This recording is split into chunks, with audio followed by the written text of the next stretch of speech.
नमस्कार मित्रों, मैं आप सभी का स्वागत करता हूं हमारे इस YouTube channel study goes on पर। और आज के हमारे इस वीडियो में हम चर्चा करेंगे हिंदी साहित्य जगत के एक सुप्रसिद्ध लेखक चंद्रधर शर्मा गुलेरी जी की एक अमर कृति उसने कहा। यह कहानी मित्रों हिंदी जगत की लोक प्रसिद्ध कहानियों में से एक कहानी है, जिसमें हमें प्रेम व वीरता का सजीव चित्रण मिलेगा। यह कहानी दोस्तों एक मार्मिक कहानी है। तो चलिए मित्रों आगे बढ़ते हैं वीडियो में। सर्वप्रथम किसी कहानी का अध्ययन करने से पूर्व कहानीकार के जीवन परिचय को जानना अति ही महत्वपूर्ण है। तो चलिए आगे बढ़ते हैं गुलेरी जी की जीवन परिचय की। हम लेखक परिचय की बात करें तो गुलेरी जी का जन्म सन 1883 ईस्वी में जयपुर राजस्थान में हुआ था एवं मृत्यु महज 29 वर्ष की अल्प आयु में 1921 में उनका निधन हो गया। गुलेरी जी गुलेर गांव हिमाचल प्रदेश के मूल निवासी थे, जिसके चलते उनका नाम गुलेरी पड़ा। गुलेरी जी के पिता के नाम पंडित शिवाराम शास्त्री व माता लक्ष्मी देवी थी। शिक्षा गुलेरी जी ने अपना प्रारंभिक शिक्षा घर से ही प्राप्त की, जैसे कि उस जमाने में हुआ करते थे। गुलेरी जी ने अपने घर से ही संस्कृत भाषा, वेद पुराण आदि का अध्ययन किया एवं कलकत्ता विश्वविद्यालय से एमए प्रथम श्रेणी में दूसरे स्थान पर और प्रयाग विश्वविद्यालय से बीए प्रथम श्रेणी में पहले स्थान से पास किए। गुलेरी जी की रचनाओं की बात करें तो सर्वप्रथम कहानी संग्रह में उसने कहा था, जिसका प्रकाशन सन 1915, सुखमय जीवन 1911, बुद्धू का कांटा 1914 में प्रकाशित हुई। यह तीनों कहानियाँ ही गुलेरी जी का जीवन की सबसे महत्वपूर्ण कहानियाँ रहीं। एवं गुलेरी जी के निबंध की बात करें तो सैसु नाम की मूर्तियाँ, देवकुल, पुरानी हिंदी, संगीत, कछुआ, धर्म, आग, मोरेसिस, मोहिकुठा आदि महत्वपूर्ण निबंध रही। गुलेरी जी की करियर की बात करें तो गुलेरी जी ने अध्ययन काल के दौरान उन्होंने सन 1900 में जयपुर में नगर मंच की स्थापना में योगदान दिया और उन्होंने 1902 में मासिक पत्र समालोचक के संपादक का भार भी संभाला। प्रशंसावश कुछ वर्ष काशी की नगरी प्रचारणीय सभा के संपादक मंडल में भी उन्हें सम्मिलित किया गया। उन्होंने देवी प्रसाद ऐतिहासिक पुस्तक माला और सूर्य कुमारी पुस्तक माला का संपादन किया और नगरी प्रचारणीय सभा के सभापति रहे। तो कुछ इस तरह गुलेरी जी का करियर रहा। वहीं प्रसिद्धि की बात करें तो चंद्रधर शर्मा गुलेरी जी को हिंदी साहित्य में सबसे अधिक प्रसिद्धि 1915 में सरस्वती मासिक पत्रिका में प्रकाशित कहानी उसने कहा था के कारण मिली। यह कहानी शिल्प एवं विषय वस्तु की दृष्टि से आज भी मील का पत्थर मानी जाती है। चलिए दोस्तों कहानी में अब उसने कहा था कहानी का प्रकाशन 1915 में सरस्वती पत्रिका में प्रकाशित हुई। कहानी की मूल संवेदना निश्चल प्रेम, त्याग और कर्तव्य निष्ठा है। लंगा सिंह बचपन में अंकुरित प्रेम के लिए अपने जीवन का उत्सर्ग कर देता है और जो वचन दिया था उसके पालन में अपने प्राणों का बलिदान कर देता है। दूसरी ओर वह एक सिपाही के कर्तव्य को भी निर्वहन करता है।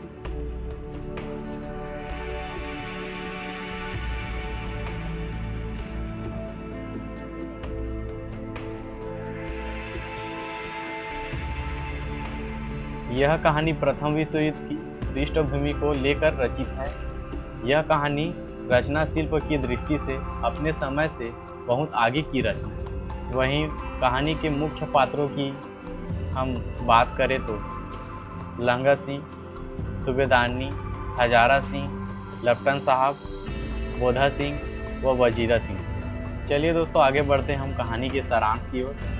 प्रस्तुत कहानी प्रथम विश्व युद्ध पृष्ठभूमि पर आधारित है। यह हिंदी की सर्वश्रेष्ठ कहानियों में गिनी जाती है। अमृतसर के बाजार में बम्बू काट वालों की मिठास भरी आवाज़ सुनाई पड़ती है। वे सड़क पर चलने वालों को जी और साहब शब्दों से संबोधित करके सामने से हटाते हैं। जैसे कि अमृतसर के एक बाजार में बम्बू काट वालों की मिठास भरी आवाज़ सुनाई देती है और वहाँ किसी को हटाने के लिए जी और साहब शब्द का संबोधन करके उनको सामने से हटाते हैं। वहीं बालक लहंगा सिंह उसी बाजार में अचानक एक टांगे के नीचे आने से एक लड़की को बचा लेता है। उसी बाजार में लहंगा सिंह जो है एक टांगे के नीचे आने वाली एक लड़की को बचा लेता है और उस टांगे वाले के साथ लड़ाई करता है, उसे माफ़ी मांगने के लिए बोलता है, जैसे कि आप इस इमेज में देख सकते हैं। दोनों अपरिचित,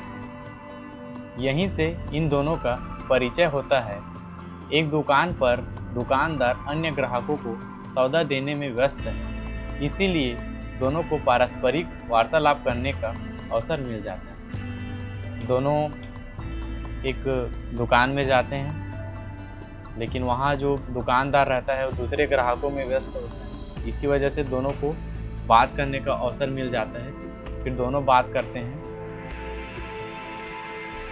लड़का दही लेने और लड़की बढ़िया लेने आई हैं। दोनों एक दूसरे के रहने का पता भी पूछ लेते हैं। दुकानदार से सामान लेकर थोड़ी दूर तक साथ साथ चले।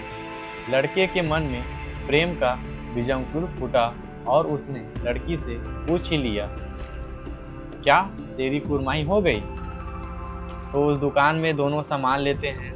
लड़का दही लेने आया रहता है और लड़की अपना बढ़िया लेने आई रहती है। दोनों सामान लेने के बाद कुछ दूर तक चलते हैं साथ साथ। फिर बालक लहंगा सिंह के मन में लड़की के प्रति प्रेम जागृत हो जाता है और वह यह प्रश्न पूछता है कि क्यों तेरी कुरमाई हो गई? यहाँ कुरमाई शब्द का अर्थ सगाई से है। तो फिर आगे लड़की जो है धत कहकर दौड़ गई।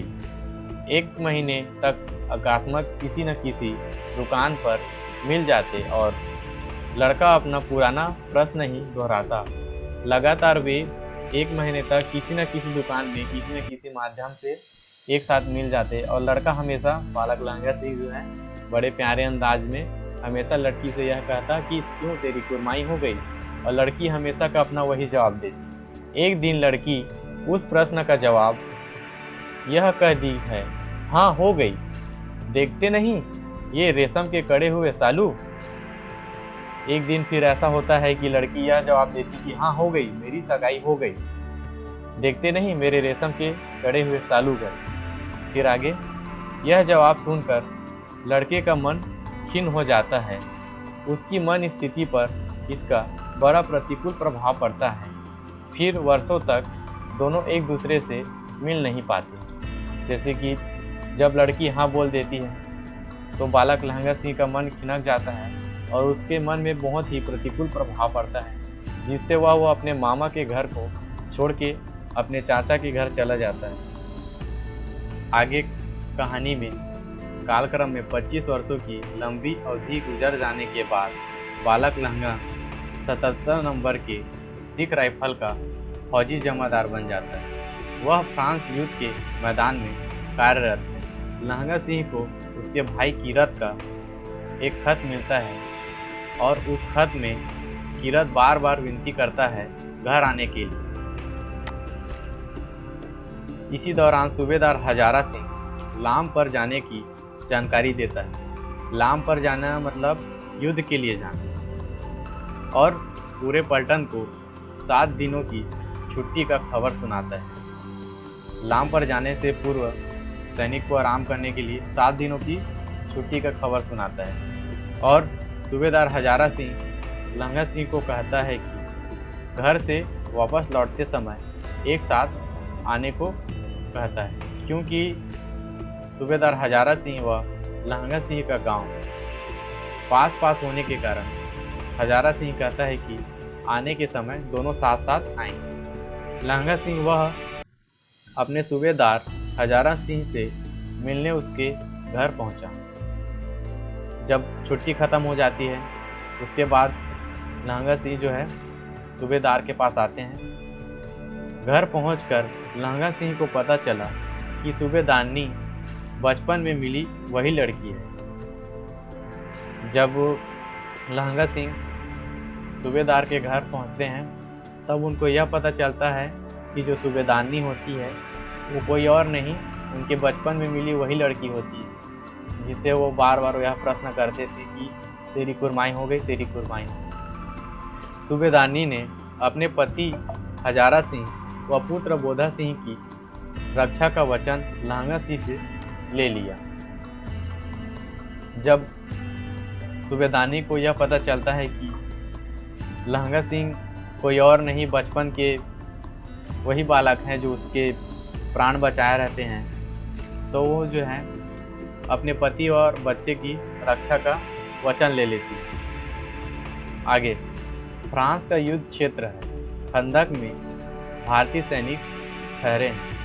हड्डियों को कांपाने वाला जाड़ा है। जर्मनी की ओर से गोले बरसाए जा रहे हैं, जिससे खाई दहल जाती है। बाहर निकलने पर गोली लगने का डर है।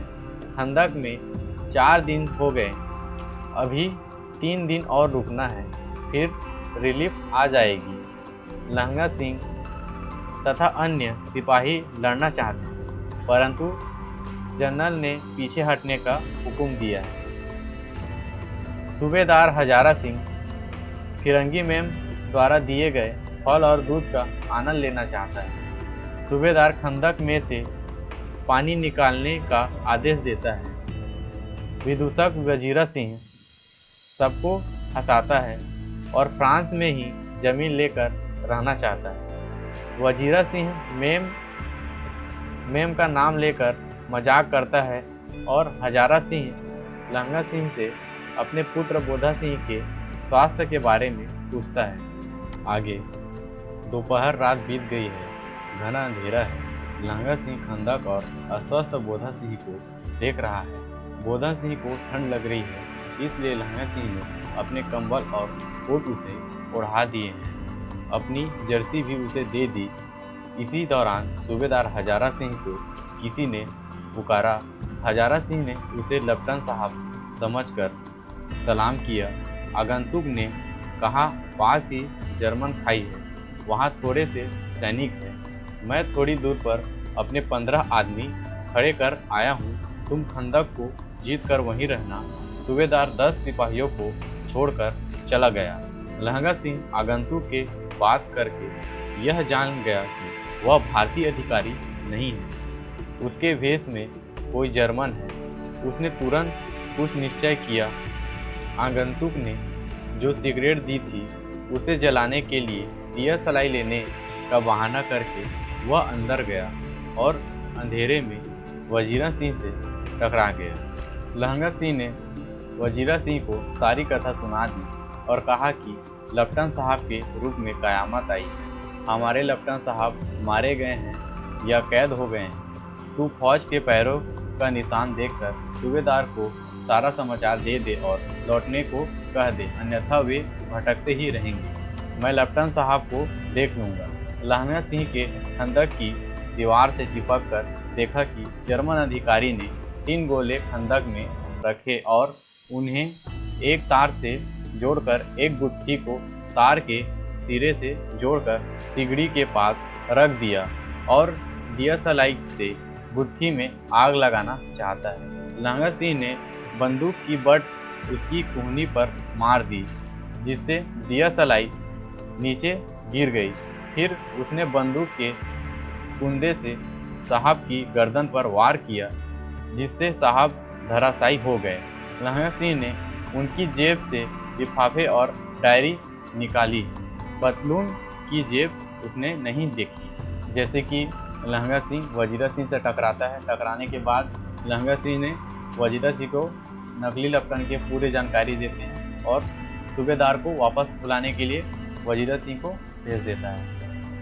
इसके पश्चात साहब को होश आया तो लहंगा सिंह व्यंग से कहा कि उसने आज बहुत बातें सीखी, जिनमें यह सीखा कि सिख सिगरेट पीते हैं, नीलगाय के सिंग 2 फुट 4 इंच के होते हैं, मुसलमान खानसामा मंदिर में जल चढ़ाते हैं। बातचीत चल ही रही थी कि साहब ने पतलून की जेब में हाथ डाला और पिस्तौल निकालकर गोली चलाई, जो लहंगा सिंह के जांघ पर लगी। लहंगा सिंह ने भी गोली चलाकर साहब को मौत के घाट उतार दिया। इसी दौरान जर्मन सैनिकों ने आक्रमण किया। लहंगा सिंह और उसके साथियों ने मुकाबला किया। पीछे से हजारा सिंह सैनिकों के साथ आ गया। जर्मन दो पाटों के बीच में फंस गए और मारे गए या घायल होकर कराहते रहे। थोड़ी देर में डॉक्टर और गाड़ी आई। सूबेदार लहंगा सिंह को छोड़कर नहीं जाना चाहता था, किंतु लहंगा सिंह ने बोधा सिंह और सूबेदारनी की सौगंध दिलाकर भेज दिया और कहा कि सूबेदारनी से कह देना कि उसने मुझसे जो कहा था वह कर दिया। बाद में वह लेट गया। उसने वजीदा से पानी मांगा और कमरबंद खोलने को कहा। जैसे कि लहंगा सिंह नरसिंह लखन साहब के जेब चेक करते हैं तो उसके पतलून के जेब चेक करने के लिए वह भूल जाते हैं, जिसमें वह पिस्तौल रखा रहता है, जिसकी वजह से लहंगा सिंह को गोली लग जाती है। आगे लहंगा सिंह लेट गया। लहंगा सिंह स्वप्न देख रहा है। सूबेदारनी ने अंदर बुलाया, पुरानी घटना याद कराई, बचपन में अपनी रक्षा की बात कही। आज एक बेटा और पति लाम पर जाते हैं, इनकी भी रक्षा करना, यह भीख उसने मांगी थी। एक दिन अखबार में खबर आई कि लहंगा सिंह का नाम शहीद हो गए सैनिकों में है।